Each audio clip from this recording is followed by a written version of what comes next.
Salut les coureurs et bienvenue sur le Run Success Podcast. Si vous êtes des passionnés de course à pied et que vous souhaitez apprendre sur l'entraînement, la préparation physique, la nutrition, la préparation mentale, eh bien vous êtes au bon endroit.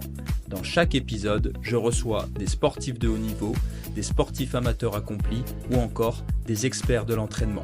Aujourd'hui, au programme, l'épisode numéro 17 où je reçois les deux frères Nicolas et Thomas qui ont récemment créé un centre d'entraînement en altitude situé à Montlouis, près de Font-Romeu.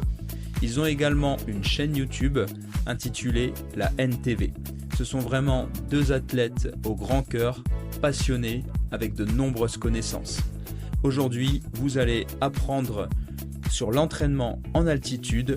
Vous allez également pouvoir connaître le centre d'entraînement un peu plus en détail, où vous allez retrouver l'expérience de Nicolas et Thomas sur l'entraînement en altitude.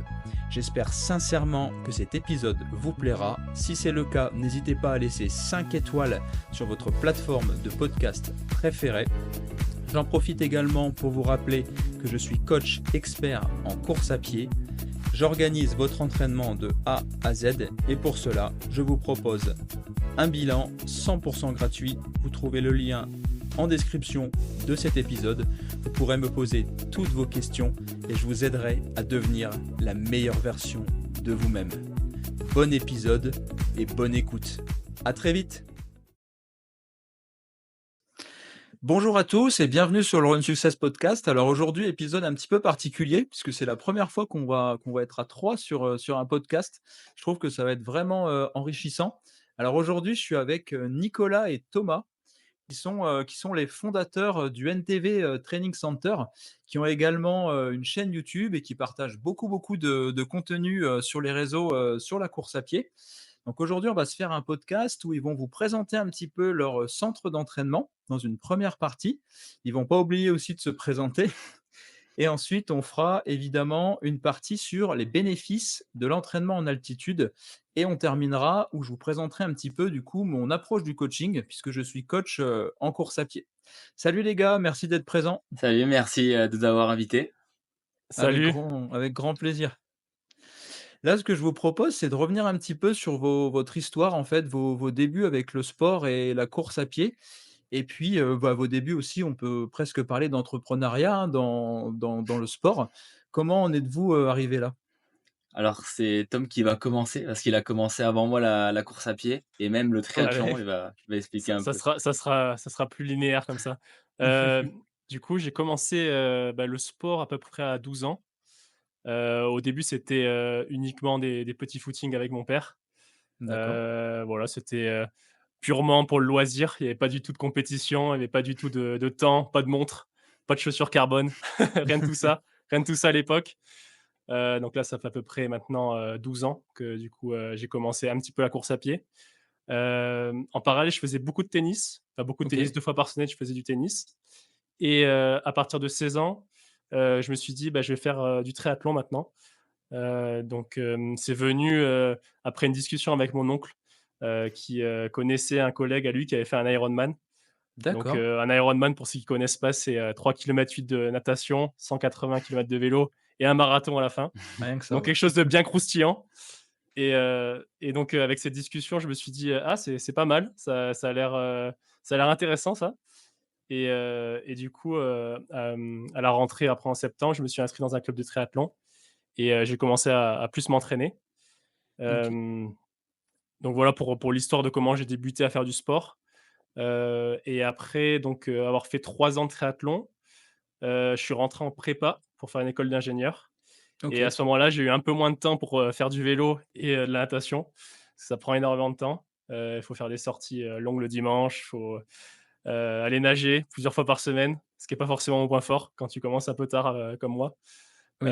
Et donc du coup, je me suis dit: «OK, on va garder le point fort qui est la course à pied et aller s'entraîner un peu plus en course à pied pour essayer de battre les records».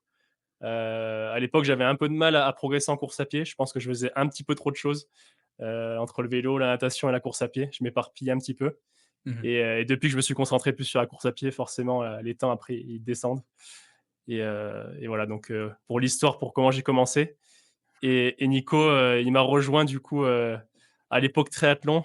Oui, Je me souviens de cette époque-là. j'avais commencé avant, je faisais du handball, donc j'ai fait plein de sports. J'ai fait du tennis, du judo, du tennis de table, du handball et un jour, mon frère, il vient me voir et il me dit, «Bon Nico, est-ce que ça te dit de faire du triathlon?»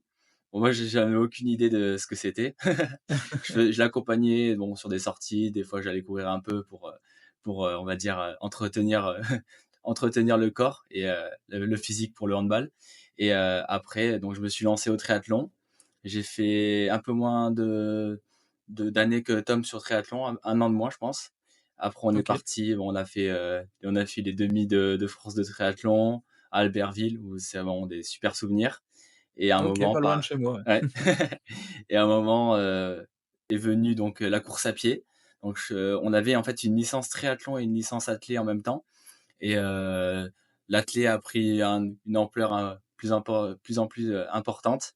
Et après, on s'est lancé donc les crosses, la piste et maintenant du marathon. Donc, on va dire, on a fait un peu de tout. On est polyvalent. On aime bien dire que on fait du 400 au marathon. Voilà, donc c'est Surtout toi, surtout toi. surtout moi. Cette année, 800 et un marathon à Paris, donc pas mal de Ouais, choses. très, très, très, très proche. OK, OK. Ça a été même, une discussion avant le marathon. Bah, là, Nico et moi, on a fait notre premier marathon cette année. Ouais. Nico, tu as fait Paris et moi, j'ai fait Barcelone et donc Barcelone arrive un peu plus tôt dans la saison que Paris et donc je fais mon marathon, ça se passe bien. Je fais 2h46 et je dis à Nico: «Attends, prépa, 800 m, jamais, jamais de la vie, tu fais moins de 3 heures sur ton premier marathon». Et jusqu'à la veille, il était pas très confiant, mais ça s'est extrêmement bien passé. J'étais extrêmement surpris du Ah, temps que comme tu as quoi fait. des fois.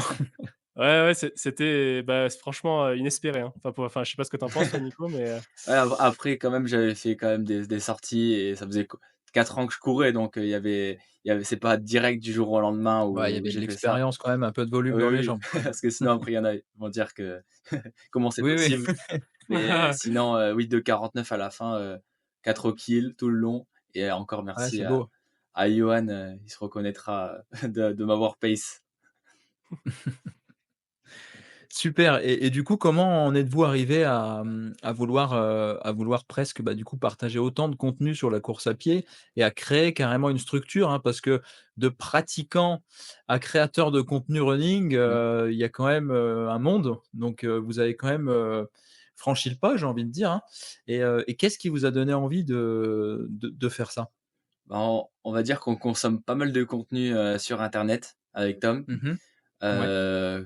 Ça peut être, de tout, hein, sur le trail, route, pas mal de contenu, podcast aussi et il y Mmh. a eu le covid et le une fameux. période où on avait pas mal de temps pour soi au final, où on Ouais. pouvait Ouais. entreprendre, faire des choses qu'on n'avait pas l'habitude de faire et on a pris ce temps pour, créer ça. On a créé donc il y a 4 ans le média. Au début, c'était des lives tous les jours sur, du renforcement musculaire.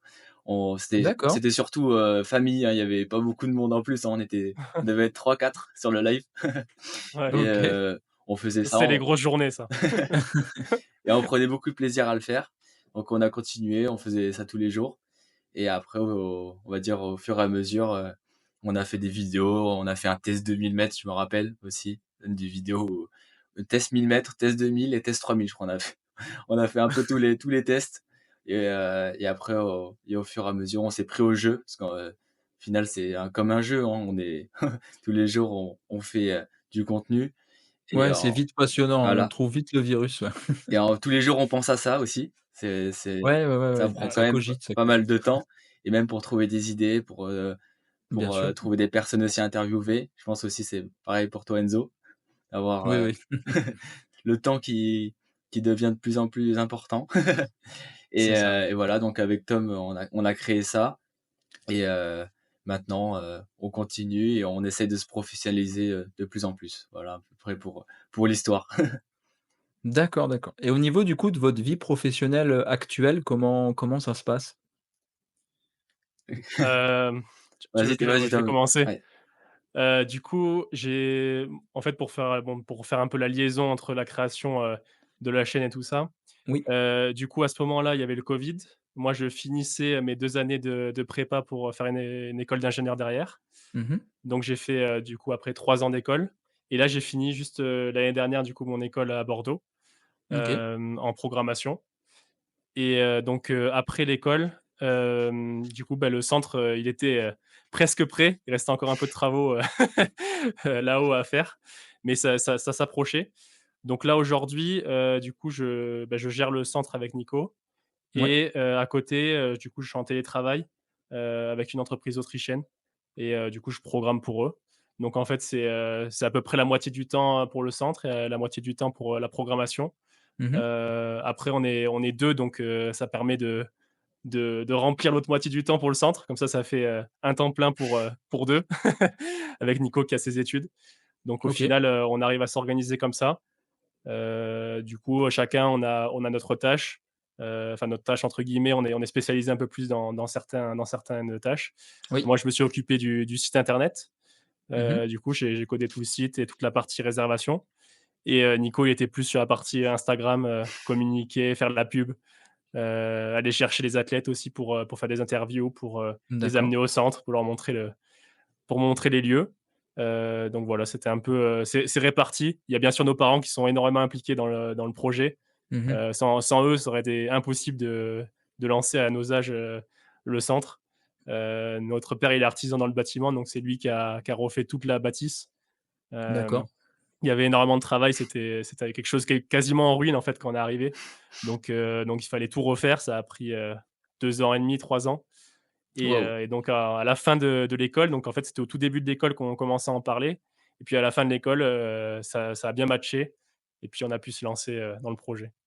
Waouh, super, ouais, super. En plus, quand ça peut se faire en famille comme ça, je trouve ça vraiment vraiment top et vous êtes 2 passionnés, donc ça se voit et c'est cool en tout cas. On est mordu par ça, on va dire. Ouais.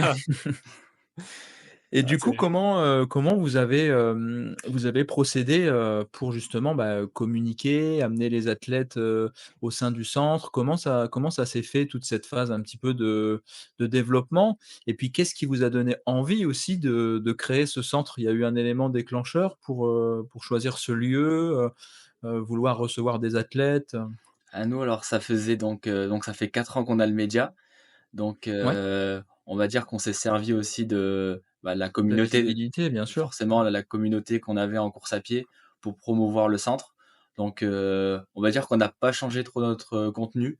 C'était, Mmh. donc toujours le contenu de course à pied et ce qui a changé, c'est on faisait plus du contenu donc à Font-Romeu où on suivait des athlètes, où on était aussi, pas mal avec le petit duo aussi. Donc c'est des créateurs de contenu où on a pas mal sympathisé et donc on s'est suivis, on s'est aidé à faire des vidéos. Puis après, sur Instagram, forcément, faut être présent. Donc souvent, Oui. c'est un post tous les 2 jours, où on essaye voilà, de toucher l'actualité et donc en on va dire en ça ruisselle et puis ça après il y a des personnes qui sont intéressées pour venir au centre et puis après ça fait des rencontres et nous, quand on est là-haut, on va dire que c'est surtout, l'aspect humain qui prime. Ouais, créer du lien entre les personnes. J'ai vu, vous faites beaucoup, d'inside avec les athlètes Mmh. pendant les entraînements. C'est intéressant de voir l'envers du décor aussi. Oui, je pense que d'avoir, ce côté humain Ouais, surtout ouais, après le ouais. covid, on va revenir un peu là, mais on a commencé là, où il y avait personne, on était face, Il y avait à ce des besoin aussi de contact humain à la fin du covid qui était quand même très présent, oui, hein, les gens étaient demandeurs, je pense aussi et c'est peut-être un bon plan d'ailleurs, en sortie de covid, je pense que tout ça, ça a dû exploser aussi, hein, l'envie de faire du sport, l'envie de mmh. se retrouver, voilà. Ah, surtout de retrouver les copains, que ce soit au club, ou même Bah, oui, dans le oui. parc à côté de chez nous. Donc après c'est venu, donc au fur et à mesure et pour revenir un peu au développement, donc ça faisait comme Thomas l'a dit 3 ans qu'on avait donc les travaux à faire. On a pas mal aussi aidé, surtout mon frère qui a passé plus de temps que moi, à faire les travaux. Et donc après donc la communication, on a commencé en fait à lancer le site internet au début. Ouais. C'est Tom donc qui l'a fait. On l'a sorti donc le site je pense en début d'année, c'était en ouais, janvier c'est à 2024. janvier. Donc ça s'est fait un peu Ah oui, ah oui, rapidement quand même. d'accord. Mais le site était bien réfléchi avant. On a pensé un peu à comment on voulait procéder, pour les options, pour comment faire Bien sûr. pour l'utiliser aussi. Et après, donc le site a été lancé, on a fait la com sur, les réseaux et puis, on va dire de fil en aiguille, le monde est venu. On a fait une semaine avec, des créateurs de contenu, et des copains surtout, Ouais, au centre, donc en pour avril. lancer un peu le centre, ouais. Il y avait, Martin et Yet, le petit duo, Thibaut, donc on avait un bon petit groupe et on a bien profité, Margot aussi et c'était vraiment sympa et ça a bien permis de teaser et à la fois de profiter donc quand on prend du plaisir, souvent on a plus de facilité à faire développer et à vendre un Bien sûr. produit. Super, bah, merci beaucoup, c'est très clair. Là, ce que je vous propose justement, bah, c'est de présenter un petit peu plus en détail ce fameux centre. Quels sont un petit peu les équipements présents sur place, le nombre de couchages et puis, bah, comment se passe tout simplement la vie au centre? Si tu veux, Nico, je vais présenter un peu les infrastructures. Juste pour revenir, sur ce que disait Nico aussi, un point Oui, important, c'est que nous, on est de Perpignan, donc c'est à 1 heure à peu d'accord. près de Font-Romeu et c'est vrai que c'est un lieu, où on est venu à Font-Romeu depuis qu'on est tout petit, 3 ans, 4 ans, pour faire du ski de base et après plus pour s'entraîner du coup et du coup, c'est vraiment un lieu qu'on connaît et en fait, on a eu l'occasion de pas mal venir ici. On a vu en fait le potentiel qu'il y avait, pour les stages en altitude, pour, le sport en altitude et jusqu'à très récemment, en fait, c'était vachement réservé, aux sportifs de haut niveau de venir sur Font-Romeu et là, Oui, les oui, oui. dernières années, on voit que de plus en plus, d'amateurs ou de semi-pros, viennent s'entraîner ici et du coup, c'était vraiment quelque chose, qu'on voulait développer et en fait, Continuer. c'était un peu le but du centre, à la base, de créer un endroit où les gens, en fait, passionnés de sport, peu importe s'ils soient, pros ou amateurs, puissent se Oui, oui. réunir et puissent, s'entraîner en altitude, dans les mêmes conditions qu'un pro le ferait, quoi. Ouais, très intéressant, ouais. Rendre la chose un petit peu moins élitiste et puis, C'est ça. pouvoir vraiment le donner l'accès au plus grand nombre de personnes. Et c'est vrai que bon, bah, au niveau logistique, c'est quand même plus simple de se rendre à Font-Romeu que d'aller au Kenya ou aux États-Unis, Ouais. c'est quand même un petit peu plus simple quand on habite sur le territoire et c'est aussi plus accessible, également financièrement pour beaucoup de personnes. Donc je pense que vous avez aussi trouvé une cible assez intéressante et puis il faut pas oublier que la course à pied, c'est l'un des sports les plus pratiqués au monde, donc forcément des clients, vous allez pas en manquer, je pense. Donc ouais, c'est assez intéressant. Et du coup, ouais, au niveau du centre, comment un petit peu ça s'organise, du coup au quotidien? Alors le centre, il est divisé en 3 niveaux. OK. On a un premier niveau, on n'a pas de lit, donc personne ne dort au premier niveau Mmh. et ce niveau-là, en fait, il est réservé, à la convivialité et Mmh. on a une petite salle de sport dedans aussi, OK. avec un tapis, des espaliers, donc de quoi, en fait, faire, des entraînements même s'il fait pas très beau à l'extérieur. Mmh. On a du coup dans la salle de convivialité une grande table où en fait le but, c'est que les athlètes puissent se retrouver, discuter avant les séances, après les séances, passer des bons moments, se détendre, entre les séances qui sont parfois assez difficiles. Le but en fait, c'était de casser un peu, cette solitude que des fois on retrouve ici quand on va Mmh. s'entraîner à Font-Romeu. La fameuse Heu, solitude du coureur de fond, ouais. exactement et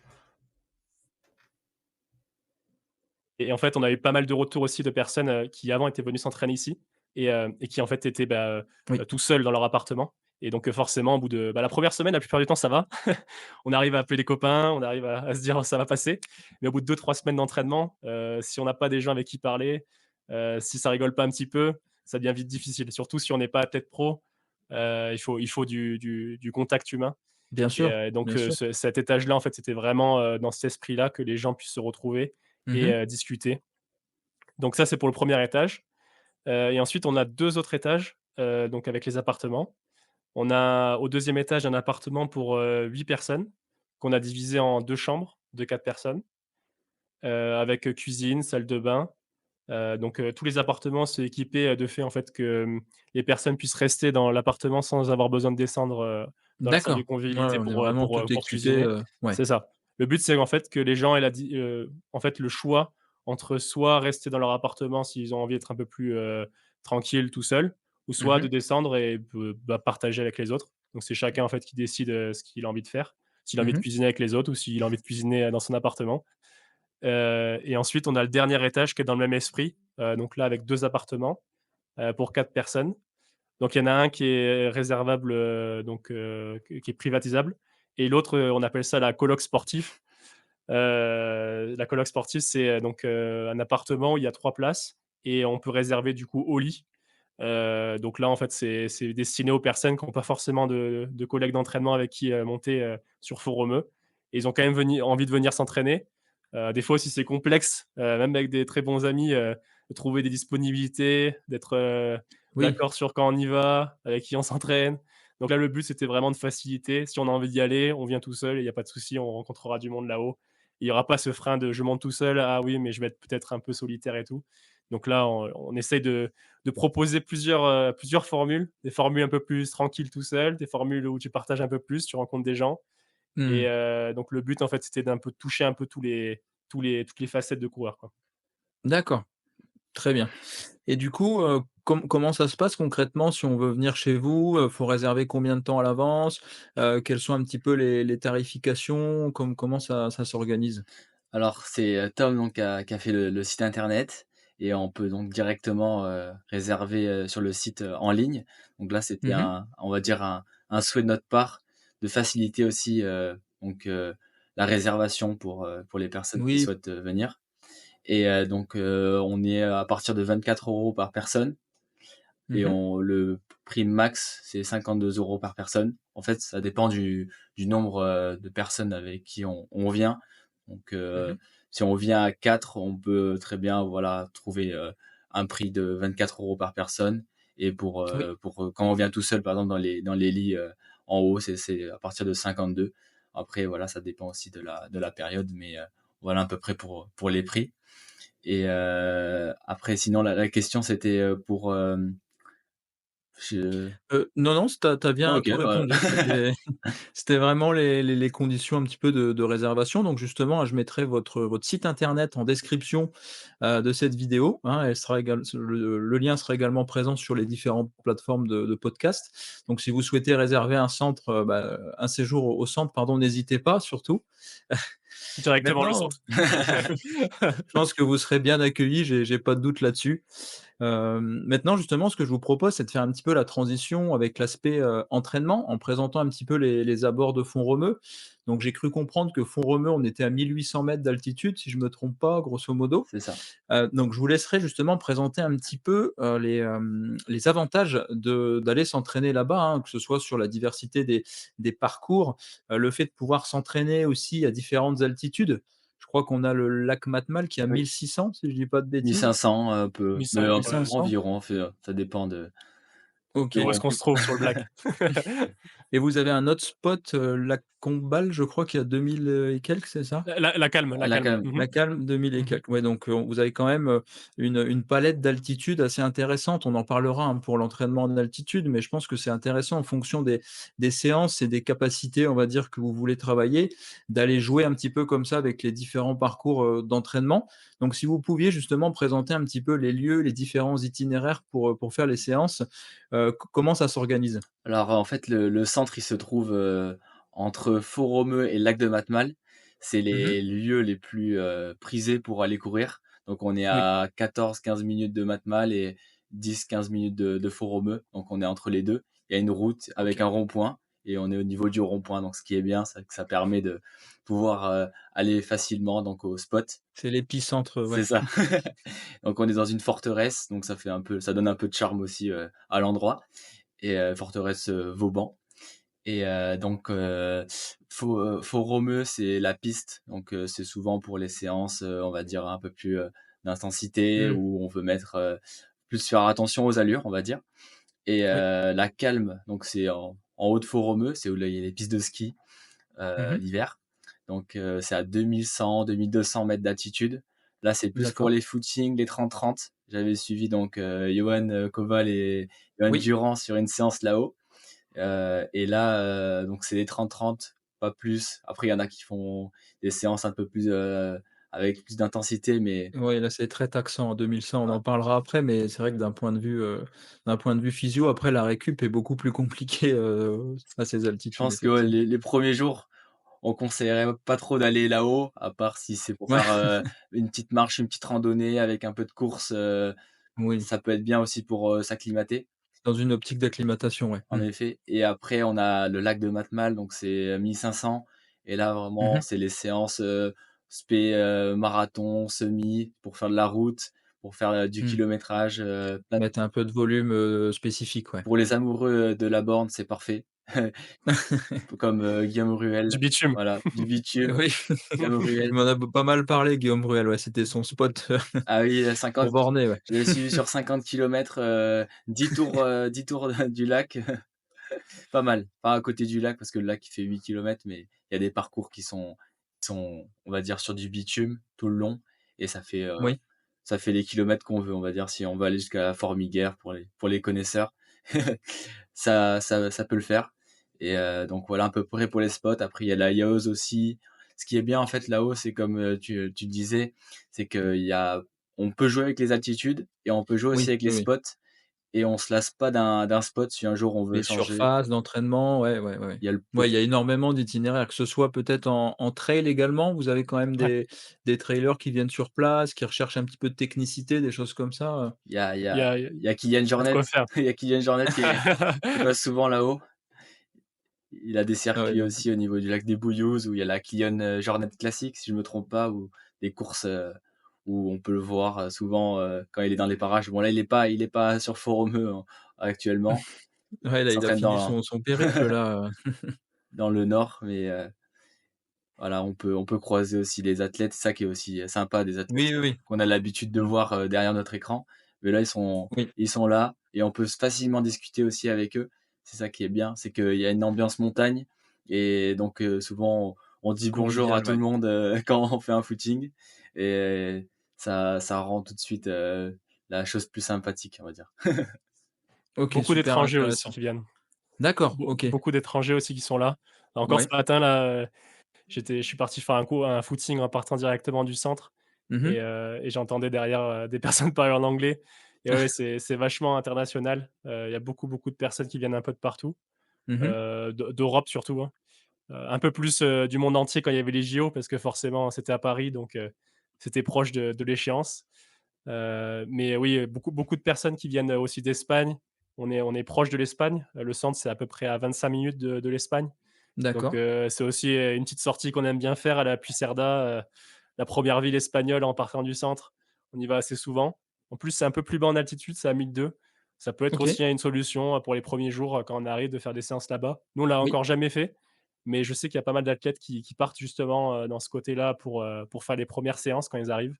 Ça permet de peut-être, un peu moins se fatiguer, et de s'acclimater un peu plus doucement. Oui. Comme on disait tout à l'heure, d'aller à la calme dès le premier jour, faire une séance, c'est peut-être pas la meilleure idée, mais commencer par Puigcerdà, par, Matmal, c'est pas mal. Et depuis le centre, on a un spot aussi qui est pas mal, à 2 kilomètres. Donc on part directement du centre, on monte un petit peu et on arrive au plat de Barès. Donc c'est à 1 700 mètres, et c'est un, comme le nom l'indique, c'est un plat. Donc on peut courir, assez facilement. C'est des chemins de terre, et ça permet de faire des footings, très facilement sans avoir besoin de prendre la voiture, et en pouvant partir directement du centre. OK. Ouais, ouais, donc beaucoup d'options sur place, tout type de parcours, de surface et d'altitude. Donc c'est un peu, ouais, un peu le spot rêvé pour vraiment, préparer ses objectifs, sereinement. Et puis, ouais, moi j'insisterais vraiment sur le point de pouvoir en fait, changer d'altitude, de pas être coincé à une altitude, trop haute justement, hein, comme on peut peut-être voir dans d'autres centres où là, là pour le coup, il faut des séjours un peu plus longs, il faut être un peu plus habitué. Donc là, vous êtes vraiment sur tout type de profil. Et justement, j'en profite pour vous poser cette question-là. Au niveau des athlètes que vous recevez en termes de discipline pratiquée, comment ça se passe? Vous avez vraiment, tout type d'athlètes ou c'est quand même vraiment ciblé, demi-fond, où vous avez quand même des athlètes, je sais pas, de 800, de 400? Oui, il y a Eliott Chapuis qui est venu et qui était spécialiste du 800. Maintenant, il a fait un peu de 3000 steeple, mais Mmh. aussi du 400, elle a fait du 400. Même moi aussi, j'ai fait du 400, donc je pense que là-haut, après, souvent, quand on est souvent, quand on est en altitude, les allures rapides sont, on va dire, plus faciles qu'en Oui, bas. Parce qu'en fait, c'est donc avec la pression, au niveau de la souvent, portance, quand ouais. on fait un 400 mètres là-haut, on va plus vite qu'en bas. Ça, c'est un peu Oui, particulier. oui, il y a Johan Kohl qui expliquait que tous ses records, au sprint sont sur fond romeux justement. Et justement, aux JO de Mexico, les records sur, sprint ont tous été battus Ouais. là-bas. Après, je crois qu'il y a eu des changements et qu'ils ont rectifié ça. Mais, justement, si on fait du 100, du 200, du 400, Mmh. on va envoyer du steak là-haut. Ouais, ouais, sur toute la filière anaérobie, explosivité, c'est assez intéressant. Bah, justement, je sais pas si vous avez d'autres choses à rajouter avant, mais ce que je vous propose, c'est qu'on fasse un petit peu la transition sur comment réaliser un bon séjour en altitude pour les personnes qui souhaiteraient, venir chez vous, notamment, bah, les sportifs, on va dire, un peu plus, amateurs qui aimeraient s'essayer et puis faire leur premier séjour en altitude. Je trouvais vraiment intéressant d'orienter le podcast là-dessus parce qu'en tant que coach, c'est vrai que je vois beaucoup d'erreurs, sur les séjours en altitude. Donc là, ce que je vous propose tout d'abord, c'est de m'introduire un petit peu, bah, selon vous, quelle serait la marche à suivre par rapport aux athlètes, hein, de haut niveau que vous recevez? Et puis ensuite, moi, je ferai un petit point de mon côté sur les bénéfices un petit peu, de l'altitude. Vas-y, Tu veux donne. que je commence, Nico? Hem, Moi, je dirais déjà que ça dépend déjà du temps qu'on a. Oui. Plus on a de temps, plus c'est simple, on va dire pour, s'acclimater, pour prendre le temps de faire les choses bien. Moins on a de temps, plus on a tendance à faire des erreurs, je veux dire. Déjà, c'est le premier point. Hem, je dirais que la meilleure, la période qu'on peut rester en altitude, c'est entre 10 jours et 2 semaines quand on n'a pas beaucoup de temps.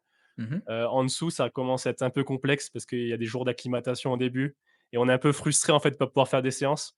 Il y a pas mal de personnes, en fait, qui viennent, qui font, juste un week-end ou 4-5 jours et en fait, ils voudraient pouvoir faire les séances mais au final, ils ont pas eu le temps de s'acclimater donc on n'a pas forcément le temps de vraiment pousser la machine et de profiter vraiment de l'altitude. Donc à partir de 10 jours, on commence vraiment à pouvoir, enfin, à partir d'une semaine, on peut commencer à faire des belles séances et donc les 3-4 derniers jours de stage, si on reste 10 jours, on fait des belles séances là-haut, donc c'est pas mal. Après ça dépend aussi de l'échéance et du type de distance qu'on va faire après en redescendant. Hem, on a pu lire et on a pu voir qu'il y avait 2 types de fenêtres en redescendant d'un stage en altitude. Et la première fenêtre quand on redescend qui est directement après la redescente, donc les 3-4 premiers jours, après être redescendu. Mmh. Et ensuite, il y a une deuxième fenêtre qui est, entre 10 et 2 semaines après, 10 Ouais. jours et 2 semaines après la redescente. Oui. La plupart du temps, c'est celle-là qu'on va aller viser parce Mmh. qu'en fait, si on veut prendre la première fenêtre, on risque de se fatiguer déjà avec le voyage. Plus Parce que la plupart risqué, du ouais, ouais. temps, voilà, la plupart du temps, quand on redescend de Font-Romeu, ben, on va à une compétition qui est pas forcément très proche de Font-Romeu. À part si on va à Barcelone, ça va, mais ou Toulouse. Mais si on va faire une compétition, je sais pas, à Berlin ou peu importe, un peu plus loin, ça risque en fait, le voyage risque de fausser un petit Et peu, générer de la fatigue, ouais. Mmh. exactement, risque de fausser un peu les bénéfices de l'altitude. Donc le mieux effectivement, c'est de prendre une compétition qui est 2-3 semaines après le stage en altitude pour qu'on soit toujours dans cette fenêtre, numéro 2 après la redescente et qu'on ait pu bien, bénéficier de notre séjour en altitude. Très bien. Du coup, la durée moyenne, d'un séjour chez vous, globalement, chez des athlètes, on va dire un peu plus expérimentés, c'est 15 jours, 3 semaines? Comment ça se Entre passe? 2 semaines et plus. Après, il y en a, ils restent, un peu plus, le plus longtemps, c'est un mois et demi. Donc, Ouais. après ça dépend aussi de ce qu'on va mettre comme, comment dire? Comme, comme temps aussi dans la pratique. Oui, Voilà. oui, bien sûr. Mmh. Très bien. Bah, justement, maintenant, je vais faire un petit point, pour nos auditeurs sur vraiment les bénéfices, de l'entraînement en altitude. Donc le premier bénéfice, en fait, c'est qu'on a une augmentation de la masse d'hémoglobine. Donc en fait, on a une augmentation du nombre de globules.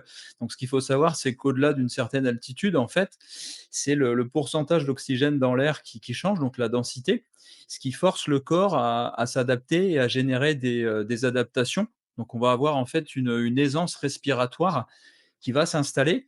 Et comme t'expliquais, hein, ce qui est très juste, c'est qu'il faut rester au minimum, on va dire, une quinzaine de jours si vous voulez vraiment avoir des adaptations, vraiment purement physiologiques, hein, au niveau du taux de globules.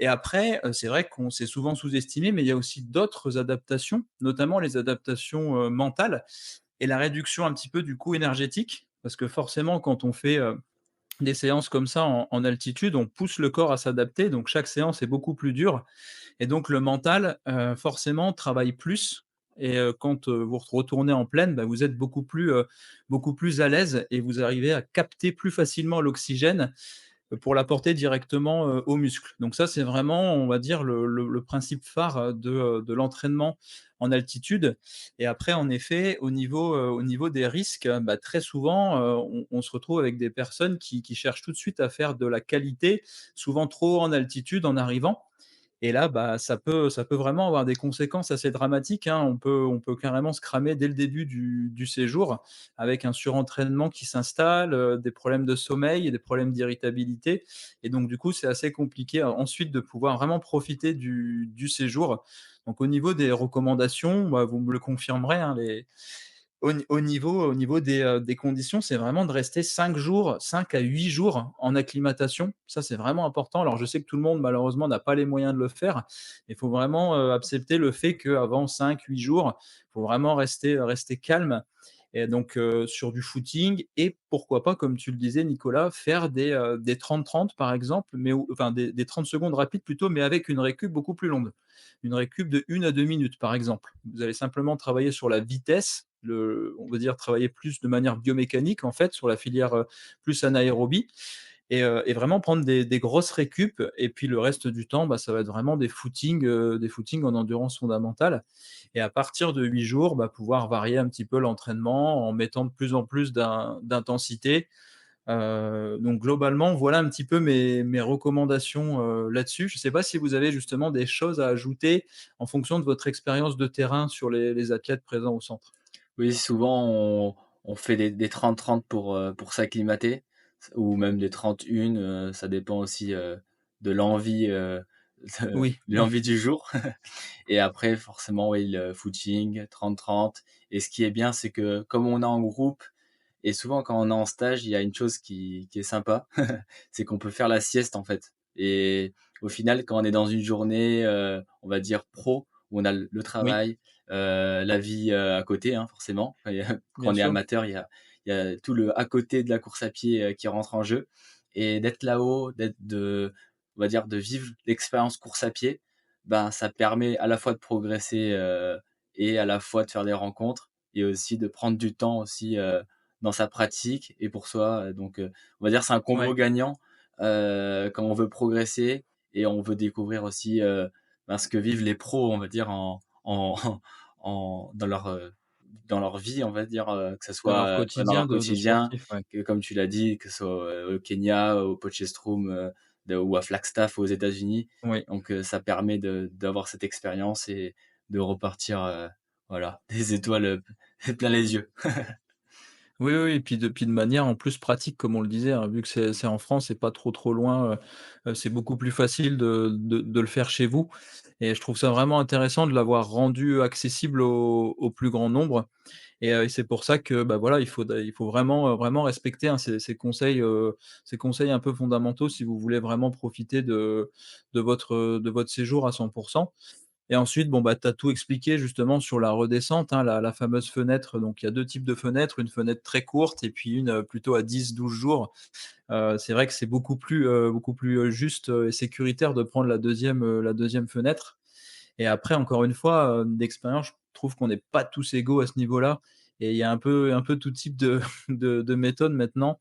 Donc c'est vrai que c'est compliqué et donc faut pas non plus se focaliser, je pense, sur ce qui est dit, sur la science. Faut parfois s'écouter un petit peu aussi. Bah, justement, là, je vais rebondir sur une question qui peut être intéressante. C'est, vous, votre expérience personnelle là-dessus, qu'est-ce que ça vous a apporté justement l'entraînement en altitude? Je peux commencer parce que je me suis entraîné, pour le marathon de Barcelone, du coup, bah, ici. Bon, c'était pas dans les meilleures conditions parce qu'on était encore en travaux, donc il y avait encore, pas mal de choses à faire et c'était un peu stressant. Mais c'est vrai que, bah, en fait, plus comme je disais, plus on a de temps ici, plus on a le temps, bah, de s'acclimater, de prendre le temps de Oui, faire bien les choses. Comme on disait avec Nico, bah, si, aussi on a un peu plus de temps et ben, on peut faire des siestes, on peut se reposer. Ce On aime bien aussi dire qu'on est un peu en dehors de toutes les distractions ici. Je sais pas si c'est le cas pour d'autres personnes qui nous écoutent, mais avec Nico, on aime bien les fast-food. Et c'est vrai qu'ici, bah, tu pas trop l'occasion, quoi. Tu arrives, à Font-Romeu, il y a pas de McDo, il y a pas de tout ça. Tu loin de tout Mmh. ça Ça et en fait, permet vraiment de se recentrer sur soi-même et puis d'avoir une charge mentale, réduite à exactement. zéro presque, par Ça te rapport au permet, en quotidien. fait, ça permet de se refocaliser sur les choses importantes, de faire un peu plus attention à ce qu'on mange, un peu plus attention à comment on dort, Mmh. et puis aussi de voir pas mal de monde qui s'entoure, qui s'entraîne autour. Bah, ça motive et puis, quand tu as des pros qui sont aussi là à battre mal, bah, tu as envie de forcément de ressembler un peu à un pro. Du coup, bah, tu fais un peu plus attention, à comment tu t'entraînes, tu leur poses des questions aussi des fois, Bien c'est sûr, ouais. ça c'est sympa de pouvoir échanger, de savoir, bah, comment ils se préparent. Bien sûr à leur Bah, oui, niveau, faut pas reproduire les séances qu'ils font, faut adapter les allures, adapté faut en adapter fonction du les profil, ouais. distances. Mais du coup, pour revenir sur la question, effectivement, de s'entraîner ici, de fait de tout ce à côté, en fait, en plus de l'altitude, ça permet de vraiment se focaliser sur sa préparation et quand on redescend, on sent, en fait, bah, qu'on est prêt tout simplement, qu'on a fait les choses bien. On est plus serein aussi parce que, bah, on a un peu plus tous pensé. Bah, on a eu plus de temps aussi, ici parce que, comme je disais, il y a moins de distractions. Même quand on va courir, il y a moins de bruit autour donc on est plus aussi dans nos pensées. Mmh. On est plus, focalisé comment on court, On comment je respire. vais, comment je respire. Mmh. Donc tout ça, en fait, ça joue sur comment on se sent après quand on redescend et je pense qu'à Barcelone, ça a vraiment joué sur ma préparation et comment j'ai pu performer là-bas. Le seul truc que je dirais, c'est qu'il faut pas forcément, avoir trop peur quand on est en altitude des allures, sur lesquelles on court. Moi, Mmh. je sais que, par exemple, pour Barcelone, j'avais fait des séances 2 semaines avant, enfin 3 semaines plutôt avant et j'étais pas trop dans les allures que je devais faire, pour la course et j'étais, je sais pas, 5-10 secondes au-dessus au kilomètre et au final, bah, j'ai réussi à faire les allures, à Barcelone derrière. Donc en fait, les parcours sont un peu plus difficiles ici, il y a l'altitude qui joue. Donc faut accepter des fois d'être un peu Oui, plus oui, lent bien que ce sûr. qu'on aurait pu faire en plaine, mais ça veut pas Mmh. dire qu'on n'est pas en forme, ça veut pas dire qu'on va pas perfer Non, derrière. c'est vrai Ça que c'est veut un juste point dire que que j'ai pas abordé, mais souvent au Kenya, on parle des fois de plus de 15 secondes au kilomètre globalement par rapport à vos allures de plaine. Donc tu fais bien de le rappeler. ouais, N'ayez pas peur, c'est tout à fait normal d'avoir entre 10 et 15 secondes parfois sur certains types de parcours. Tu fais bien de le rappeler parce que je c'est pense que ça peut faire peur et aussi, faire rater le séjour en Mais forçant justement. c'est je ça. pense que Puis ça si on fait les mêmes allures, en haut, en altitude qu'en plaine, c'est juste qu'on a progressé. Je pense qu'il y a Ouais, soit on a passé un gap pendant le un stage, cap, ouais. un Mmh. cap, ou soit, c'est qu'on va trop vite sur la séance. Oui, oui, ouais, oui. Non, mais c'est vrai que tu fais bien de le rappeler aussi, ouais, parce que souvent on se rend pas forcément compte, puis on peut peut-être être déçu de sa séance ou ouais. Et c'est très frustrant en fait, c'est surtout ça. La frustration des fois en fin de séance, Mmh. de se dire: «Ah mince, j'ai pas réussi à tenir, bah, l'allure que je souhaitais». Mais des fois, en fait, c'est juste pas possible. Des fois, tu as du vent, des fois ça monte, des fois c'est juste trop difficile avec les conditions du jour et surtout en montagne, alors moins l'été, mais un peu plus, dans la saison automne, hiver, les Mmh. conditions des fois elles sont vraiment rudes. Donc quand on y va, bon déjà tu as le mental qui bosse, Mmh. va falloir Et oui. s'accrocher, s'il neige un petit peu, s'il fait, 5 degrés, bon, c'est pas la même chose que quand tu as 20 en bas. Donc oui, c'est des choses à prendre en compte aussi quand on vient s'entraîner ici. Ce sera plus difficile donc faut accepter qu'on va aller un peu moins vite. Mais comme je disais, ça ne veut pas dire qu'on n'a pas progressé, ça ne veut pas dire qu'on va pas perfer en bas et le plus souvent, en fait, c'est l'inverse. Quand on descend après, on est content de retrouver les allures, et même qu'on espérait et puis on est et remotivé. même on change des habitudes. Par exemple, moi pour la nutrition, je me rappelle l'année dernière, je mangeais beaucoup de pâtes, souvent, pâtes, riz Mmh. et au final, j'ai découvert, plein d'autres aliments, on va dire, là-haut, parce que je suis resté 3 mois et de côtoyer donc des d'autres athlètes, d'autres visions aussi de la nutrition. Parce qu'on a souvent aussi notre, idée reçue sur, Oui, des bien sûr. choses et d'avoir Ça permet différentes, d'échanger, de se faire d'autres visions, ouais, des à côté aussi, ouais, ouais, bien sûr. et donc là, j'ai changé un peu, la manière de manger, la manière de voir aussi la nutrition et Oui. quand Thomas il parlait, voilà, de fast-food, là, ça fait longtemps que j'en ai pas fait et même, j'en reçois me je pas comment dire? J'en j'en ai Tu enfin, ressens moins le ouais, besoin que moins le ouais, besoin qu'on va dire, quand j'étais 3 mois avant, et oui. Oui, oui, donc au-delà, en fait, ce qui est intéressant de retenir dans ce discours, c'est qu'au-delà, en fait, de l'aspect purement physiologique, il y a aussi d'autres aspects tout aussi importants de ce que je comprends, c'est aussi ce fait de pouvoir rester focus, de se déconnecter un peu de sa vie quotidienne, de se concentrer sur l'entraînement et d'optimiser un petit peu les à côté, donc nutrition, sommeil. Et déjà ça, sans même parler des bénéfices de l'altitude, je pense que ça fait un gros, gros plus, au final, quoi. Donc il y a pas que, le côté purement, physio, quoi. D'ailleurs, pour rebondir sur ça, il y a pas mal d'athlètes de haut niveau, en fait, qui reviennent après blessure en altitude. Oui. Alors ça paraît bizarre, tu te dis: «Mais pourquoi il revient là alors qu'il est pas du tout en forme le gars?» Et Mmh. en fait, ils reviennent parce que ça leur permet de reprendre un rythme. Parce qu'en Ouais, fait, ouais, quand ils une sont ici, ils vont routine, pouvoir ouais, ouais. reprendre la routine d'entraînement, ils vont être dans des endroits où ils ont l'habitude de s'entraîner, ils vont pouvoir, bien se ralimenter, bien se reposer et en fait, c'est aussi ça le but aussi des fois d'un stage, c'est de repartir sur de bons pieds, quoi. D'avoir une nouvelle routine et quand tu redescends, bah, si tu essaies de rester un peu sur cette dynamique, la plupart du temps, bah, derrière tu perfs. Mmh. Super. Bah, je pense qu'on a fait le tour un petit peu sur l'entraînement en altitude. Est-ce que vous avez justement des petits conseils, des choses à rajouter sur les personnes qui souhaiteraient se lancer sur un séjour? Je voudrais juste rajouter que on a dit que voilà, qu'il fallait rester pas mal de temps en altitude. Je sais Oui? que pour certaines personnes, quand on travaille, c'est compliqué. Eh oui. Au centre, on a la fibre, donc je sais pas si des personnes peuvent faire du télétravail, mais c'est, totalement possible de le faire, dans notre centre. Donc ça peut être aussi un truc à réfléchir. Je sais pas, je sais que c'est pas forcément possible dans tous les métiers, dans toutes les entreprises, mais ça peut être, quelque chose à envisager si on veut rester plus longtemps et travailler en même temps, c'est tout à fait possible ici. Donc voilà, c'est quelque chose que je voulais rajouter si jamais vous avez pas trop de temps, pas trop de vacances à vouloir consacrer à aller vous entraîner, sur Font-Romeu, ça peut être aussi, envisageable. Super, bah, merci beaucoup. On va conclure du coup tout doucement sur cette partie et faire la transition justement un petit peu avec tout ce qui est, entraînement, coaching. Donc il faut savoir que je suis coach en course à pied et que je suis amené justement à accompagner, des athlètes qui souhaiteraient se lancer donc, sur des séjours d'altitude ou tout simplement aussi pour la réalisation d'objectifs. Donc là, ce que je vous propose, c'est un petit jeu, c'est un petit question-réponse en fait par rapport à mon coaching, que les auditeurs puissent un petit peu, être éclairés, sur mes services et ma méthode. On a déjà parlé un petit peu en amont. Donc je vous laisse me poser justement les questions que des athlètes doivent sûrement se poser. J'aimerais bien l'amener comme ça.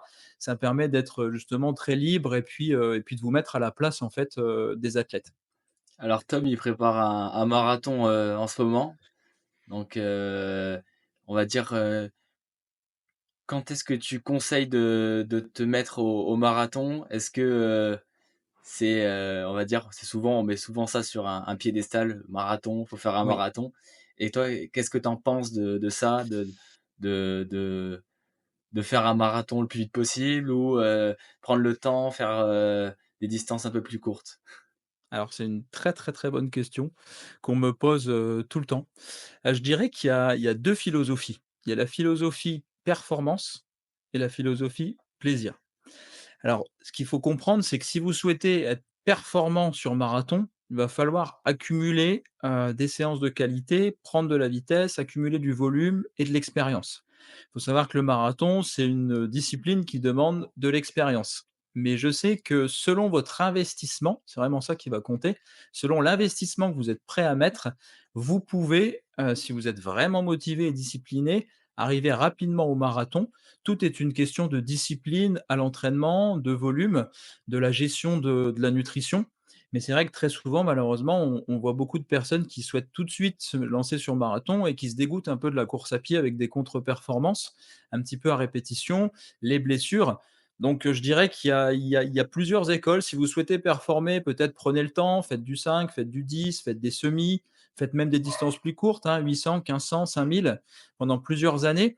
Après, si vous êtes, vraiment obnubilé par le marathon et que vous aimez ça, bah, allez-y tout simplement, mais à vos risques et périls, dans le sens où c'est une distance qui demande, voilà, une certaine méthodologie d'entraînement, une progressivité et il n'y a pas que l'aspect entraînement sur le marathon. Il y a vraiment l'aspect aussi, énergétique et musculaire à prendre en compte. Donc ça complexifie un petit peu la chose. Donc voilà un petit peu mon avis, vis-à-vis du marathon. Moi, j'aurais plus une question sur la philosophie d'entraînement. Oui, C'est qu'il y a plusieurs philosophies. Il y a une philosophie plus, qualitative, on va dire.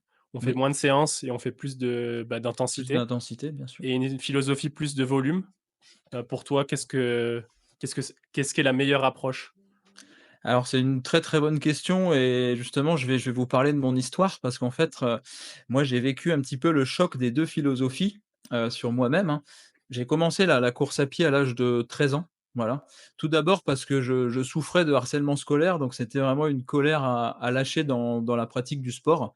Donc, tout d'abord avec, beaucoup d'intensité en fait, non contrôlée. Ce qui m'a amené à, du surentraînement très rapidement, une série de blessures. J'ai eu vraiment un parcours chaotique avec 5-6 ans de blessures à répétition, où j'avais vraiment du mal justement à trouver quelle était ma méthodologie en fonction de mon profil.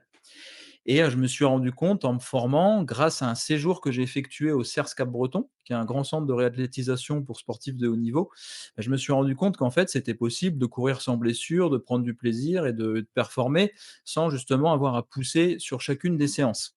Donc en fait, pour vous donner un ordre d'idée, moi à l'époque, je me blessais en faisant des semaines entre 40 et 60 kilomètres qui étaient composées très souvent de 2 séances de qualité où vraiment j'allais pousser dans mes retranchements sur des intervalles très courts.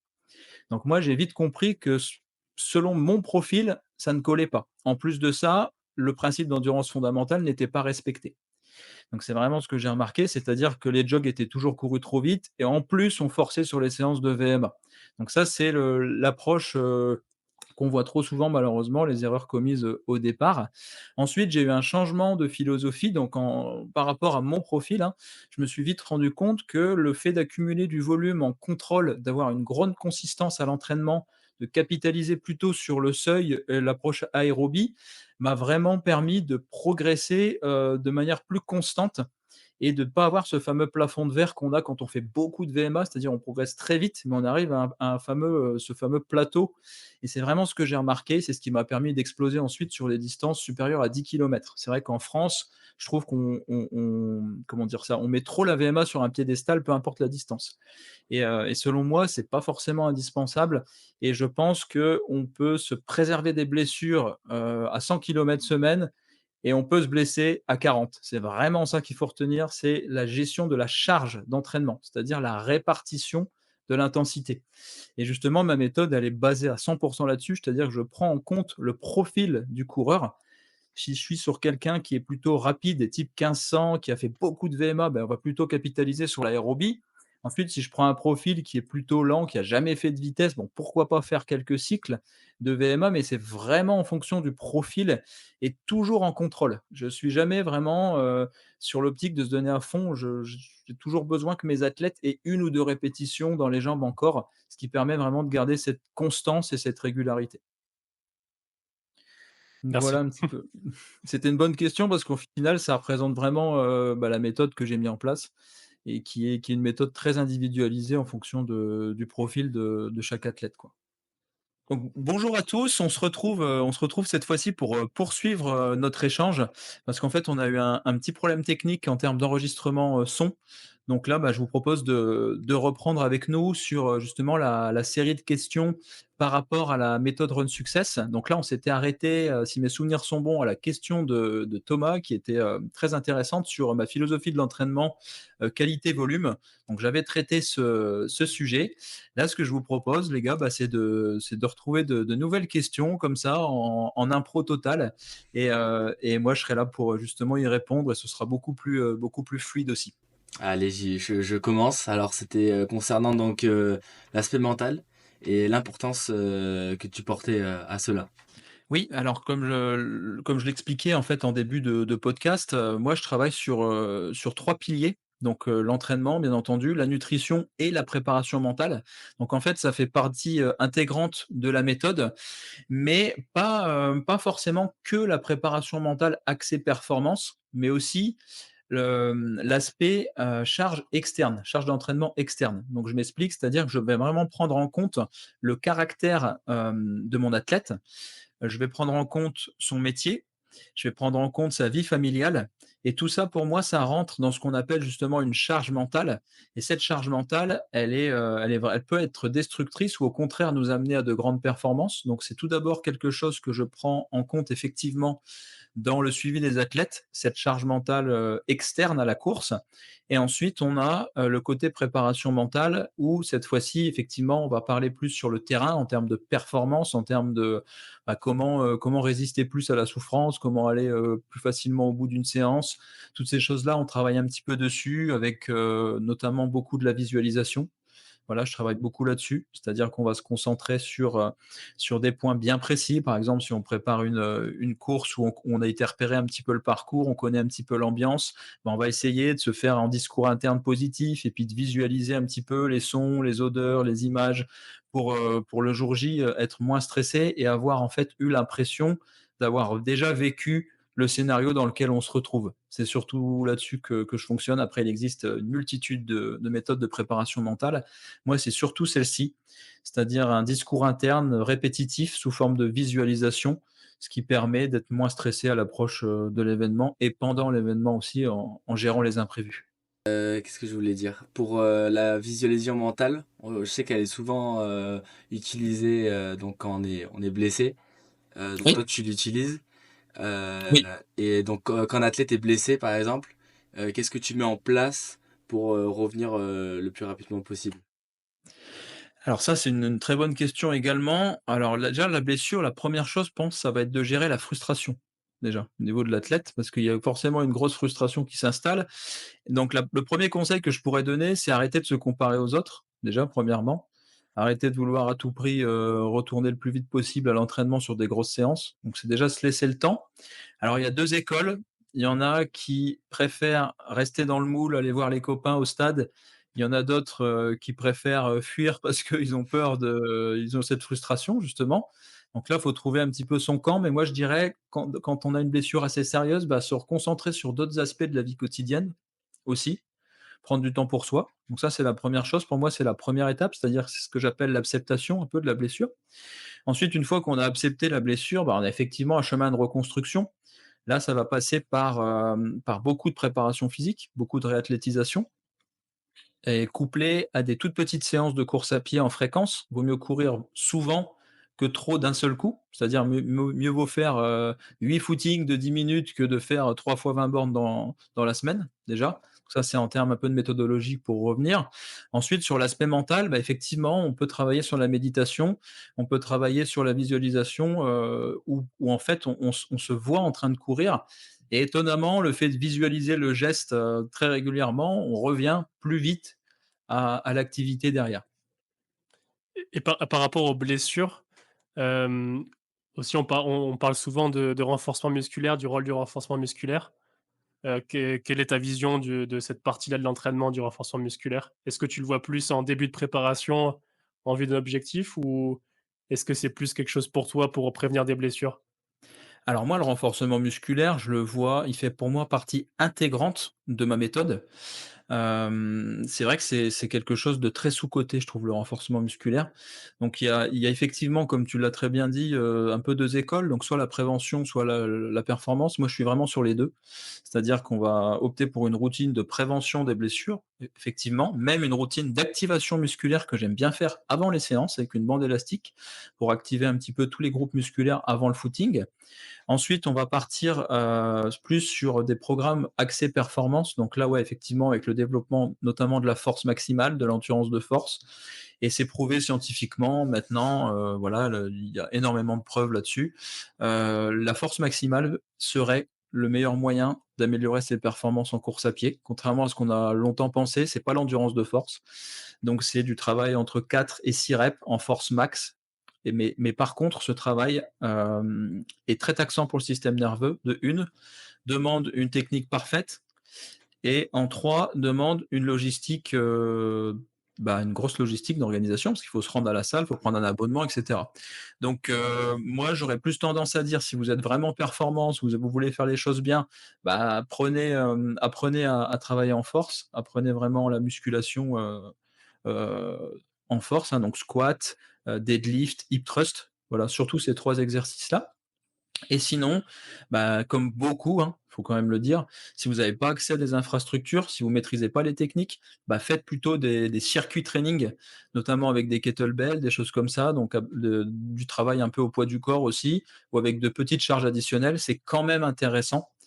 Donc pour répondre à ta question, en fait, pour conclure, je fais les 2 et je m'adapte au profil. Celui qui est capable de vraiment avoir un gros programme de force en salle, on le fait. Sinon, on reste sur des exercices beaucoup plus classiques, beaucoup plus standards, mais qui demandent, enfin, qui vont apporter un petit peu moins de bénéfices, mais quand même, ça va quand même prévenir des blessures et puis, avoir un rôle aussi, biomécanique. OK. Et au niveau du travail de pied et de Mmh. gamme, Mmh. est-ce que tu l'inclus aussi dans l'entraînement ou?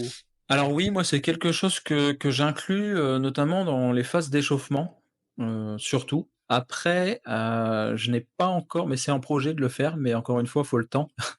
C'est souvent aux dépens d'une autre séance. Mais j'aimerais bien et je pense que ça a de l'utilité, peut-être des fois remplacer un footing par 30 minutes de travail de pied, pourquoi pas? Ça Ouais. peut être intéressant. Pour l'instant, je le fais pas spécialement. Par contre, je le préconise à l'échauffement. Mais ouais, je pense que ça vaudrait le coup de faire ce qu'on appelle, bah, ce travail de préparation physique spécifique, la fameuse PPS. Ça peut être intéressant de l'ajouter, donc avec du travail, de pliométrie sur des escaliers, avec des gammes, des choses comme ça, ouais, pourquoi pas? Ça peut être intéressant, notamment pour les coureurs, de courte distance. Ça peut être intéressant, même si encore une fois, maintenant un marathonien court à 21 km/h, donc il faut quand même avoir un travail de pied, très bon, ça c'est sûr. Donc je dirais que si on veut être performant, sur la route en général, ouais, il faut un bon retour d'énergie au niveau musculaire, quoi.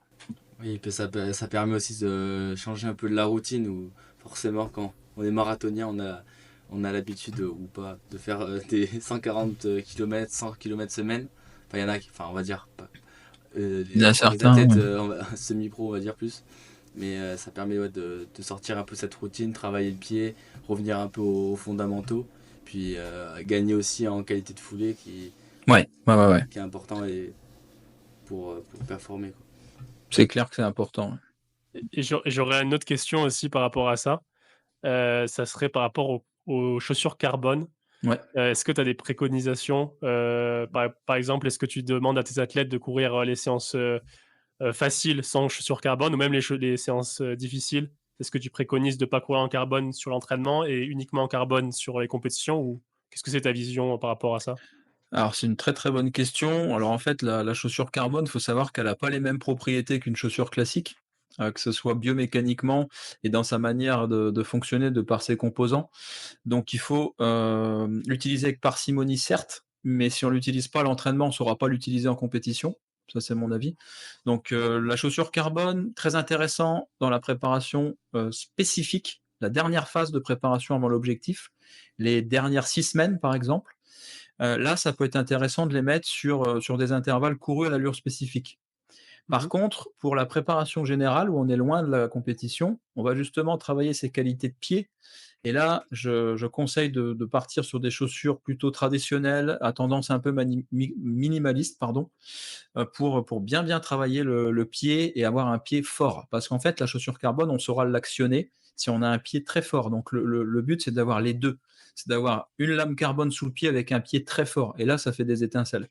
Par contre, si on a un pied qui est très faible, qui travaille jamais, qui est toujours entouré d'amortis considérables, on met une chaussure carbone, je suis pas certain qu'on en tire pleinement parti. D'ailleurs, il y a plein d'études qui montrent que la chaussure carbone serait normalement efficiente à plus de 15 km/h.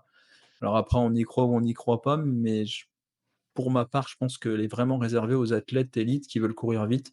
Sinon, je vois pas l'intérêt spécialement. On a quand même une économie musculaire qui s'instaure. Donc c'est vrai on voit quand même, c'est pour ça que je dis un peu 2 écoles, parce qu'on voit quand même des athlètes de très haut niveau l'utiliser très, très, très souvent. Mais là, c'est pour faire des volumes de 250-300 kilomètres par semaine.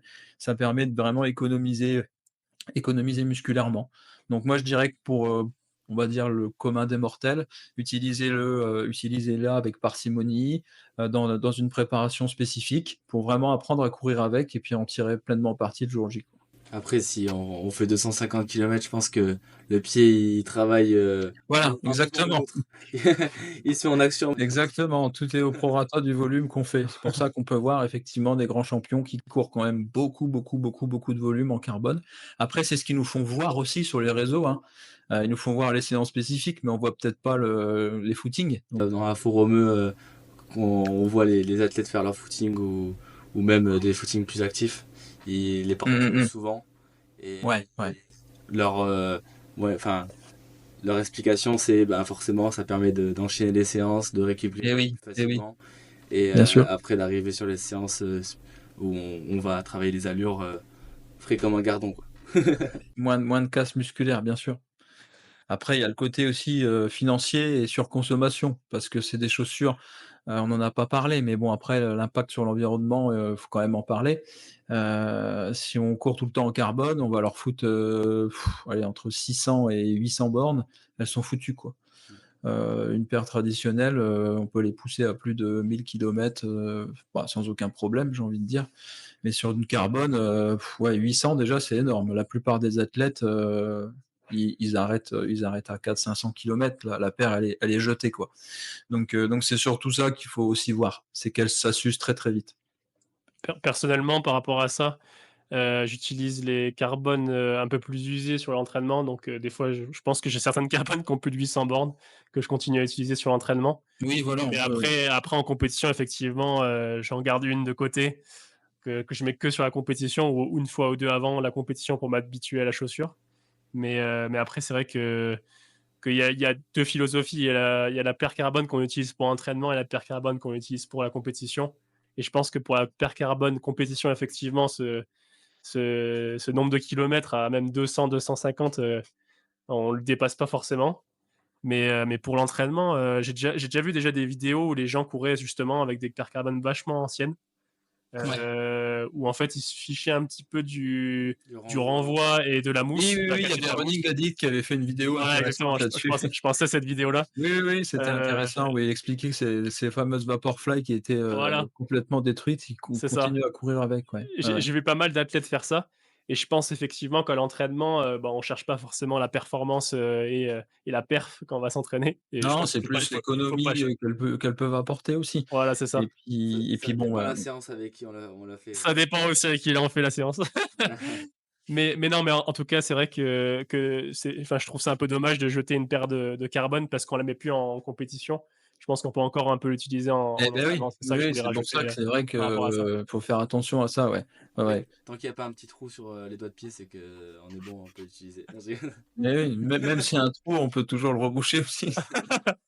Au Kenya, d'ailleurs, c'est des grands spécialistes de ça. Ah oui, Ils ont la colle, ils ont tous les composants et tout Après, tout est pour une question redonner une d'habitude, seconde ouais. vie. C'est vrai que si Ouais, ouais, si ouais. t'as un pied fort, au final, si la paire elle est moins réactive, il y a un peu moins de mousse, bah tu vas pas te blesser. Alors que si tu utilises ta paire et que là forcément ton pied il est pas fort et qu'il s'habitue à la mousse, et Eh oui, là eh oui. ça amène une blessure. Après C'est pour c'est ça d'autres que, choses. il faut faire très attention à ça et on essaie de faire comme les pros, mais on court pas 250 kilomètres par semaine.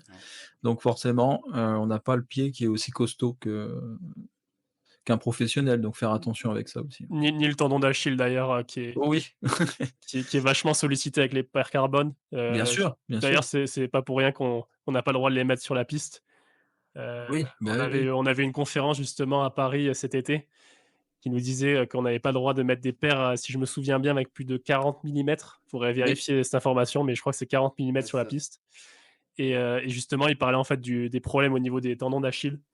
Au-dessus en fait de cette, épaisseur, on se retrouve avec, le pied qui est vachement, mis sur le côté, donc la cheville qui travaille incurvé énormément. Voilà, complètement, ouais. incurvé exactement et donc le tendon d'Achille, forcément qui prend un coup et à titre, d'exemple, j'ai fait cette erreur-là l'année dernière. J'ai fait énormément de pistes avec une paire de carbone et mon tendon d'Achille a vraiment souffert. Mm. Donc Ouais, ouais, petit ouais. conseil, pas forcément mettre toujours du carbone sur la piste, ça peut faire mal. Après, ça dépend des foulées, mais en pronation ou supination. Mais ouais, le pied, il peut soit aller vers l'extérieur et se retourner ou vers Et l'intérieur. oui, Ouais. Ouais. Puis on tourne toujours en fait, on est toujours en train de tourner donc c'est vrai que même on en parle sur les courses, sur route. La plupart du temps, on cherche des courses où c'est vachement tout droit, il y a pas beaucoup de virages Et c'est pas pour rien, c'est parce qu'en fait, quand on court, et qu'on en prend des virages, on a le pied, en fait, qui part un peu, Il sur les côtés. s'écrase, ouais. Ouais, ouais. Voilà, donc là, le but, c'est de trouver des endroits, des parcours quand on utilise les paires carbone, vachement droits, quoi, On va aller sans sur la trop route de 66 virages. là. On va aller sur la route 66. Ouais, c'est ça. Ouais. On va faire 10 Non, mais c'est kilomètres tout droit. c'est vrai que tu fais bien de le dire, parce qu'en termes de stabilité, la plupart des modèles carbone sont pas très bons en termes de stabilité. Donc ils sont pas faits pour courir avec des virages dans tous les sens et des soubassements de routes, enfin des routes qui sont incurvées en fait. Il faut vraiment effectivement, ouais, trouver des portions plates. Encore une fois, entraînement spécifique, je pense qu'elles sont faites pour ça, vraiment pour faire des entraînements spécifiques à la course qu'on prépare et sinon tout le reste de l'année, mettre des paires un peu plus conventionnelles, quoi. Et souvent, il y a des paires où aussi la plaque carbone où il y a un petit trou où on peut la voir et même ça peut y avoir des petits cailloux qui se faufilent à l'intérieur. Oui, Donc oui, des fois c'est le cas de ma paire, moi j'ai les Saucony Endorphin Pro Elite et il y a un trou au milieu et effectivement des fois il y a des petits ouais. cailloux qui se Bon, mettent. ça c'est que pour la route, vraiment. Ouais, ouais. Même les pavés, ça marche pas. Ouais, Les Non, non, pavés, non, c'est ça renvoie complexe pas, aussi, hein. c'est pas stable, Heu, ça glisse, ouais. je crois que c'est ouais. le pire même, les pavés. Ouais. Il faut faire attention quand on va à Paris, du coup, les courses, C'est vrai, hein? les pavés, même sur le marathon de Paris, à la fin, il y avait de quoi faire. Il y avait de quoi se retourner la cheville Ouais. au 40e. Vous avez du coup d'autres questions qui vous viennent, Du coup, j'aurais une question plus sur la nutrition. Ouais. Comment tu abordes ça dans la préparation? Est-ce que pour toi, c'est un point essentiel de la préparation ou est-ce que c'est un peu secondaire? Alors pour moi, la nutrition, je dirais même, c'est un point fondamental de la préparation, mais pas, où on l'entend. C'est-à-dire que je parle vraiment de la nutrition au quotidien, déjà, qui est très, très important. C'est 80 du résultat, notamment sur une préparation marathon.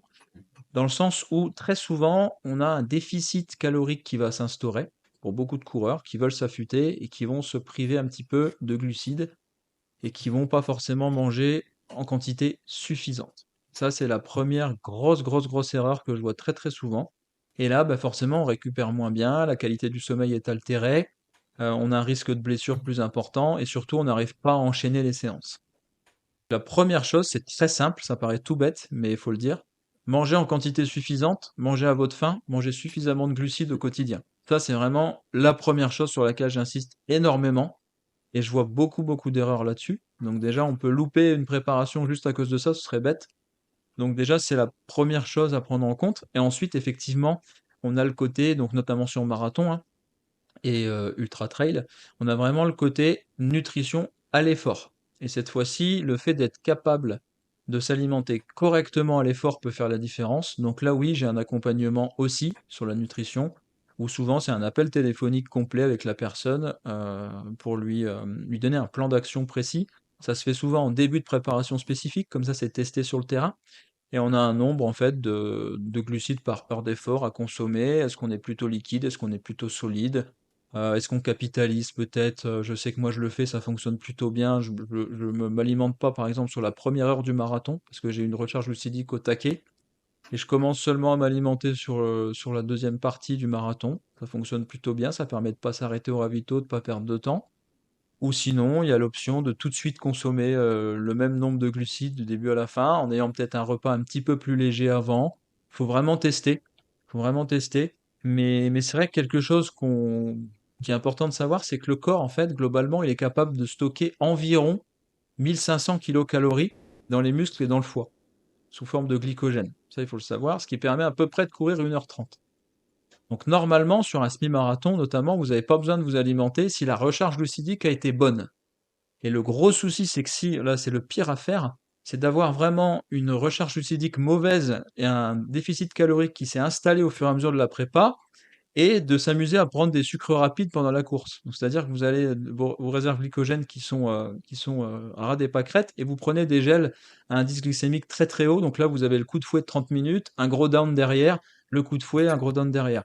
Donc C'est ça, il moi faut ça. faire très attention. C'est ce qu'on appelle l'hypoglycémie réactionnelle. Et ça, il faut faire gaffe à ça. Donc je dirais que la base, c'est de bien s'alimenter avant et de ne pas se prendre la tête en sachant que le corps, il est capable de tenir 1h30 à haute intensité, à peu près, hein, sans consommer plus que ça.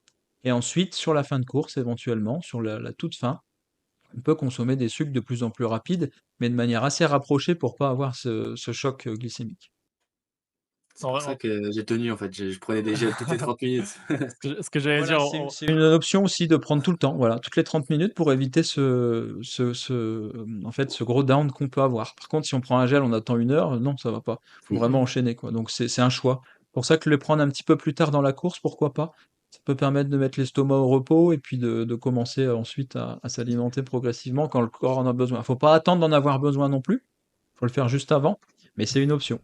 Après, c'est vrai que ça dépend aussi des coureurs. Je sais qu'il y en a qui digèrent plus facilement que Bien d'autres. sûr, Et bien par sûr. exemple, moi je sais que contrairement à Tom, je peux manger n'importe quoi avant la séance et ça Ça te fait passera. rien, ouais. Ouais, Alors ouais. que Tom, ouais, c'est c'est pas tout la pareil. même.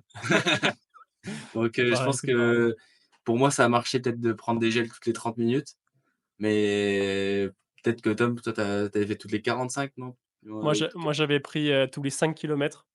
ah donc, La plupart des marathons, ils ont des ravitaux à peu près tous les 5 kilomètres Ouais. où il y a de l'eau.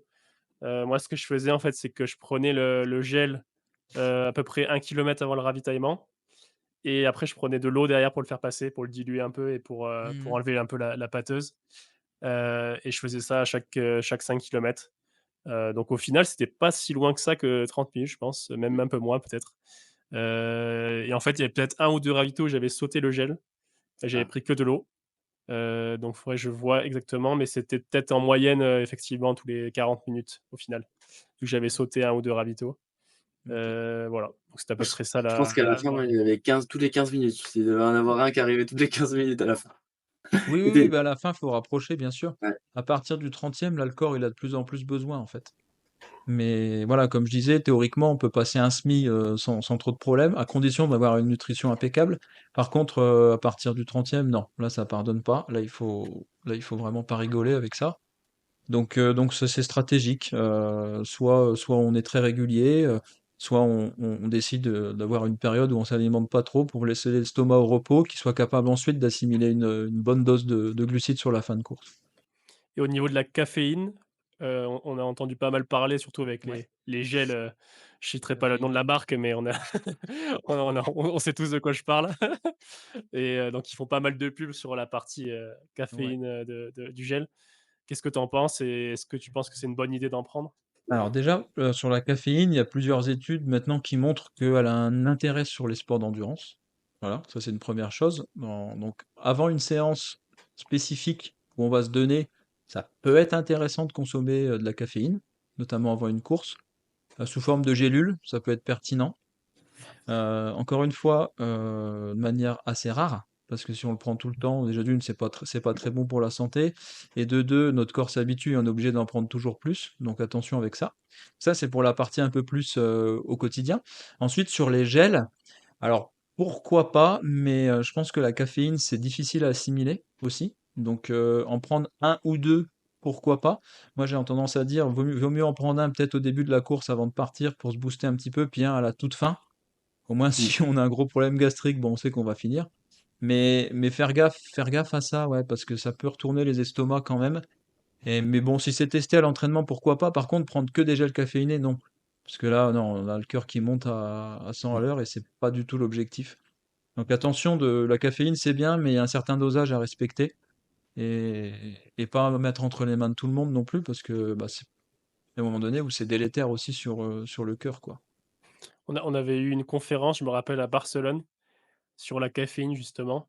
Et il nous disait justement, ouais, de dire enfin, il conseillait ce que tu viens de nous dire Enzo, de prendre le gel caféiné une demi heure avant le début de la course pour avoir Ouais, le pic ouais, en fait de caféine, au moment du départ de la course oui. et ensuite, d'en prendre un, alors pas tout à la fin parce que du coup on a le pic de caféine quand on est sur le ravito. 30 minutes globalement, ouais, Ce ouais, qui serait sur dommage. Mais voilà, de prendre une trentaine de minutes avant la fin de la course. Alors si c'est un ouais, marathon, ça passe, mais si c'est un semi, nous on avait pris sur semi au tout début du coup 30 minutes avant la course. ouais, Mais c'est vrai que sur semi, on n'a pas trop le temps en fait d'en prendre un deuxième au final. non. Je trouve personnellement. Et puis comme tu disais, on peut faire, 1 heure et demie d'efforts assez intenses si on s'est bien Oui, alimenté oui, oui, avant. oui. Donc en fait sur semi, nous on n'avait jamais pris de ravito en fait sur semi Non, avec non, non, Nico. ça a pas d'intérêt sur semi. Ça a pas d'intérêt. Donc voilà. À condition de bien avoir mangé avant, hein. Oui, oui, ouais. Sinon c'est l'hypo direct, hein. Ah bah là, Dès le deuxième kill, tu t'es foutu, hein. on le sent bien. Voilà, il faut vraiment bien s'alimenter avant. C'est pour Et ça, c'est hein, sûr que quand on n'a pas l'habitude de prendre du café, Pour ma part, dès que je prends Ah oui, oui, un c'est verre de café ou même, une boisson énergisante, Il est insortable. ah là, ça part. ah oui, oui, oui, oui. Non, mais c'est pour ça. Puis après, au niveau de la digestion, attention, le café, c'est beaucoup de remontées acides, ça peut faire mal à l'estomac. Moi, je sais que je le supporte pas, donc je prends des gélules. Voilà, je le fais sous forme de gélules et on sent effectivement les effets. Ça peut être intéressant. Après, c'est pas indispensable non plus. Mais bon, surtout à très haut niveau, je pense que chaque petit détail peut-être fait la différence et il y en a de plus en plus qui en consomment. Parfois sans le dire aussi, mais il y en a beaucoup plus qu'on le pense qui consomment de la caféine. De plus en plus sur les ultras. Là, on a le Tour des géants justement qui vient Oui, de se terminer. François Daen, il a gagné. Voilà, François Den qui a remporté l'événement. Et là, on voit effectivement qu'il y a beaucoup de personnes qui utilisent de la caféine sur ce genre d'épreuve, puisqu'il faut avoir une résistance au sommeil quand même assez importante. Donc, pourquoi pas. Et au niveau du bicarbonate de soude, c'est aussi un autre produit, phare en ce moment, Oui, oui, oui, bah alors bicarbonate de soude, on le retrouve dans la plupart des boissons de l'effort, en fait, qui sont faites pour les sportifs d'endurance. Donc, pourquoi pas, si on souhaite s'aventurer dans le fait de créer notre propre boisson d'effort maison, pourquoi pas? Personnellement, j'ai pas les connaissances assez pointues pour vous donner une recette très précise. Je pense que les marques font très bien leur taf à ce niveau-là. Mais oui, effectivement, ça permet de compenser la perte hydrique, la perte en sels minéraux. Donc le bicarbonate, oui, on le retrouve dans la plupart des boissons. On le retrouve également dans les boissons un peu enrichies comme la ceinture, par exemple. Donc oui, ça peut être intéressant, notamment quand il fait très chaud. Pareil, attention à la digestion, on en revient toujours à la même chose. Les quantités sont pas illimitées, c'est pour ça que je dis attention si vous voulez faire des boissons maison, parce qu'il faut bien, bien les tester et au-delà d'une certaine dose, ça peut faire mal, quoi. c'est sûr. On a eu des retours par rapport à ça. Bah, je vous remercie beaucoup pour toutes ces précieuses questions qui ont, je pense, aidé pas mal d'auditeurs, hein. Parce que c'est vrai que c'est des sujets un peu parfois tabous aussi, la nutrition, par exemple. Donc c'est intéressant de pouvoir en parler à cœur ouvert et de dire vraiment la vérité sur ces choses-là. Parce que malheureusement, on entend beaucoup de bêtises aussi. Donc c'est intéressant d'avoir vraiment réponse à ces questions-là pour les personnes qui douteraient un petit peu. Donc n'hésitez pas en tout cas à réserver votre appel bilan si vous voulez continuer à échanger entre passionnés. Voilà, tout d'abord, hein, le but, c'est vraiment de comprendre votre histoire, votre profil et de vous conseiller, puisque j'insiste beaucoup là-dessus pendant tout ce podcast, mais l'entraînement, c'est très, très individualisé. Et si vous voulez réussir, bah, il faut tout simplement trouver votre recette et pas celle du voisin. Donc, si vous voulez échanger avec moi, bah, ce sera avec grand plaisir. Le lien se trouvera en description pour réserver votre appel bilan.